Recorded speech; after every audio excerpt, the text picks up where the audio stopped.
ನಮಸ್ಕಾರಪ್ಪ ಎಲ್ಲರಿಗೂ. ನನ್ನ ಹೆಸರು ಕುಂಡಿ ವಿಷಯ. ನಾ ಈ ಕಾಲೇಜಿನ ಪ್ರಿನ್ಸಿಪಲ್ ಅದನು.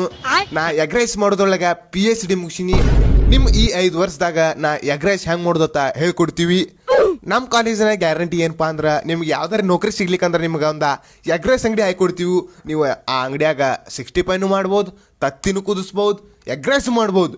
ಯಾರು ನನ್ ಮುಂದೆ ಬಾಳ್ ಜಿಗದಾಡಕ್ ಹೋಗ್ಬೇಡ್ರಿ. ಇಲ್ಲಿ ಯಾರ್ಯಾರಿಗೆ ಎಗ್ ರೈಸ್ ಮಾಡಕ್ ಬರ್ತೈತಿ ಕೈ ಎತ್ರಿ. ಓಹೋ, ಗುಡ್ ಗುಡ್. ಕರೆ ಹೇಳ್ಬೇಕಂದ್ರೆ ಈ ಜಗತ್ನಾಗ ನನ್ ಬಿಟ್ಟು ಎಗ್ ರೈಸ್ ಯಾರಿಗೂ ಮಾಡಕ ಬರಂಗಿಲ್ಲ.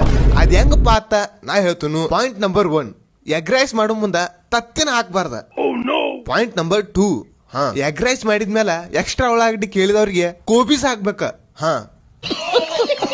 ಪಾಯಿಂಟ್ ನಂಬರ್ 3, ಸೆಕ್ಷನ್ 711 ಪ್ರಕಾರ ಎಗ್ ರೈಸ್ ತಿಂದ್ ಯಾರು ರೊಕ್ಕ ಕೊಡಲ್ದ ಹೊಕ್ಕಾರಲ್ಲ ಅವ್ರಿಗೆ ಸಂಡಾಸ್ ಹತ್ತದ್ ಮಾತ್ರ ಫಿಕ್ಸ್.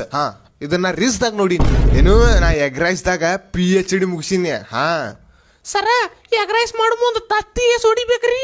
ಹಗ್ಗೋ ನೀನ ಎಗ್ ರೈಸ್ ಮಾಡಿ ಮುಂದ್ ತತ್ತಿ ಹೊಡಿಬಾರ್ದ. ಎಷ್ಟ್ ಸತಿ ಹೇಳ್ಬೇಕ. ಸ್ಪೆಷಲ್ ಎಗ್ ರೈಸ್ ಕೇಳಿದ್ರ ಅಷ್ಟ ತತ್ತಿ ಹೊಡಿಬೇಕ. ಅದಕ್ಕ 50 ರೂಪಾಯಿ ತಗೋಬೇಕ.